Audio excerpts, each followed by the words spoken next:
Once again, I welcome you all to my YouTube channel English with Akram sir.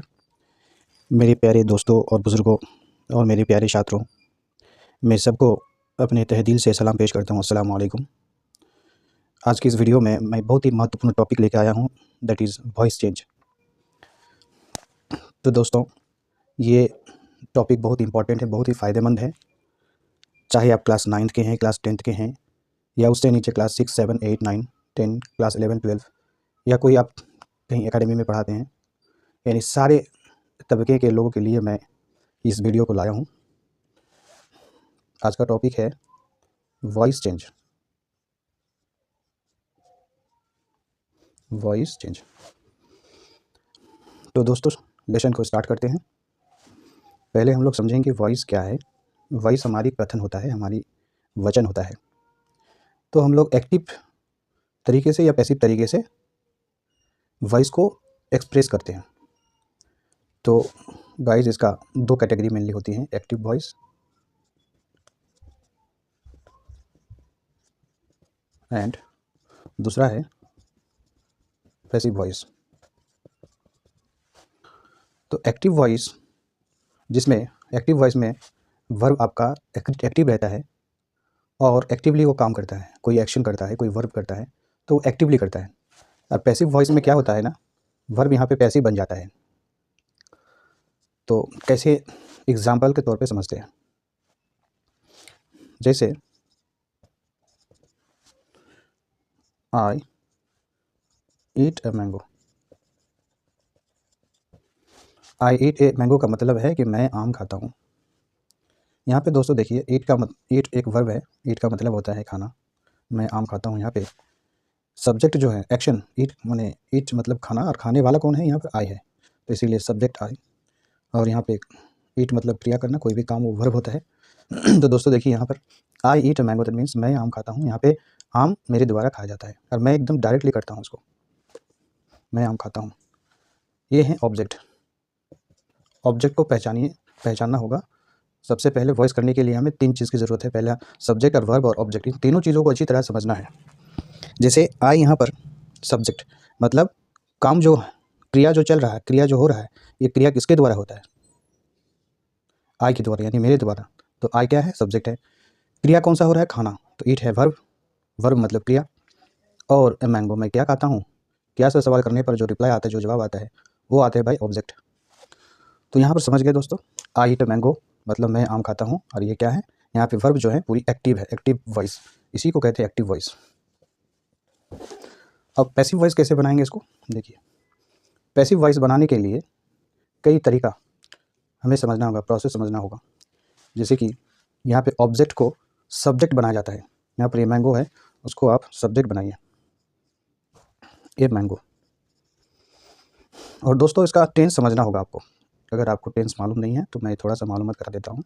Subject के साथ अगर कोई verb 1 हो या वर्ब 5 हो, उसके बाद कोई ऑब्जेक्ट रहे, तो ये इसको कहते हैं सिंपल इंडेफिनिट टेंस, यानी प्रेजेंट इंडेफिनिट टेंस या फिर सिंपल प्रेजेंट टेंस। तो सिंपल प्रेजेंट टेंस ये होता है, और उसका जब पैसिव बनाएंगे तो सिंपल प्रेजेंट टेंस के लिए पैसिव होता है am is are. Am is are के बाद V3। तो टेंस चाहे कोई भी हो, लेकिन उसका पैसिव फॉर्म में वर्ब 3 बदल में जाता है, वर्ब 3 में बदल जाता है। तो M is are plus V3 ये होता है आपका पैसिव फॉर्म, किसका, सिंपल प्रेजेंट टेंस का। तो दोस्तों, आई ईट ए मैंगो क्या है, सिंपल प्रेजेंट टेंस का ही एक सेंटेंस है। तो इसको हम चेंज करना होगा। ये मैंगो के साथ हम तो इज़ लगाएंगे, एम भी नहीं लगा सकते, एम तो लगता है भाई आई के साथ। आर कहाँ लगता है, आर अगर आपका सब्जेक्ट प्लूरल हो तो आई लगता है। तो मुझे ये करना होगा, a mango is. Third form लगाइए, ईट का ईटन, ईट का ईटन, ईटन थर्ड फॉर्म, क्योंकि ईट जो है ये फर्स्ट फॉर्म है। सेकंड फॉर्म क्या होगा, एट, इसका थर्ड फॉर्म क्या होगा, ईटन। ठीक है, कम से come first, second and third ये फॉर्म आपको पढ़ना होगा, जानना होगा।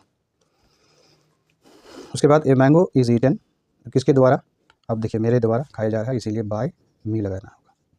ये मी जो है इसका ऑब्जेक्ट फॉर्म है आई का, तो आई हो गया मी में बदल गया ऑब्जेक्ट फॉर्म में। ए मैंगो ऑब्जेक्ट था, अब सब्जेक्ट में बदल गए, ये है सब्जेक्ट ए मैंगो। और इज़ जो यहाँ आया है, इज़ ईटन, ये आपका passive form of the verb, क्योंकि ये क्या है, सिंपल प्रेजेंट टेंस का है और इसका पैसिव फॉर्म होता है M is are plus V3 ये होता है, और सब्जेक्ट बदल गया ऑब्जेक्ट में बाय मी। तो आशा करता हूँ कि आप समझ गए होंगे। तो मैं अब आते हैं, अब हम दूसरे तरीके से समझाते हैं, दूसरा एग्जाम्पल लेकर के।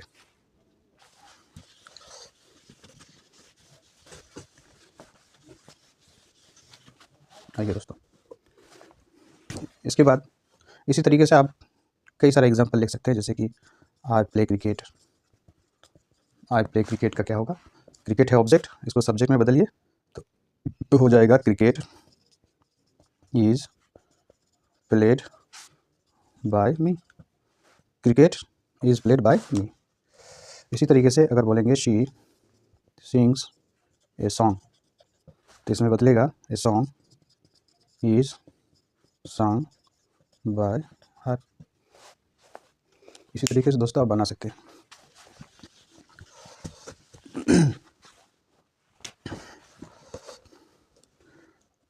तो अगर आप इसका क्वेश्चन फॉर्म देखेंगे तो क्वेश्चन फॉर्म भी बना सकते हैं। इस क्वेश्चन फॉर्म देख लीजिए, इंट्रोगेटिव फॉर्म कैसे होते हैं, जैसे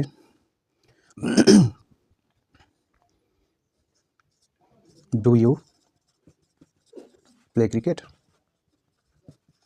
ये है आपका इंट्रोगेटिव फॉर्म। तो इसको जब बदलेंगे पैसिव फॉर्म में, इंट्रोगेटिव सेंटेंस को जब पैसिव फॉर्म में बदलेंगे तो होगा दोस्तों इज़ लगा देंगे, क्योंकि क्रिकेट क्या है, ऑब्जेक्ट है। तो इसको जब हम बनाएंगे सब्जेक्ट तो क्रिकेट पहले आएगा, तो क्रिकेट के साथ इज़ का इस्तेमाल करते हैं, इसीलिए पहले इज़ से शुरू करेंगे। इसका पैसिव होगा is cricket played by you, question mark होगा दोस्तों। इंट्रोगेटिव सेंटेंस का इंट्रोगेटिव ही बदलता है, is cricket played by you हो गया। तो चलिए, और कुछ सिंपल प्रेजेंट टेंस का बहुत सारा सेंटेंस होते हैं जिसका बाय एजेंट लगाने की ज़रूरत नहीं है, जैसे कि पीपल स्पीक हिंदी इन बिहार। तो इसको जब पैसे में बदलेंगे तो इसका आंसर होगा क्या, पीपल स्पीक हिंदी इन बिहार, यानी कि लोग, बिहार के लोग क्या करते हैं, हिंदी बातें करते हैं तो हिंदी भाषा बोलते हैं। तो हिंदी ही शुरू करेंगे, क्योंकि हिंदी क्या है माय डियर, ये है ऑब्जेक्ट। तो Hindi is spoken in Bihar, यानी बिहार में हिंदी भाषा बोली जाती है। और ये बाय द पीपल लगाने की यहाँ ज़रूरत नहीं है, बाय पीपल लगाने की यहाँ ज़रूरत नहीं है। तो कई जगहों पर बाय एजेंट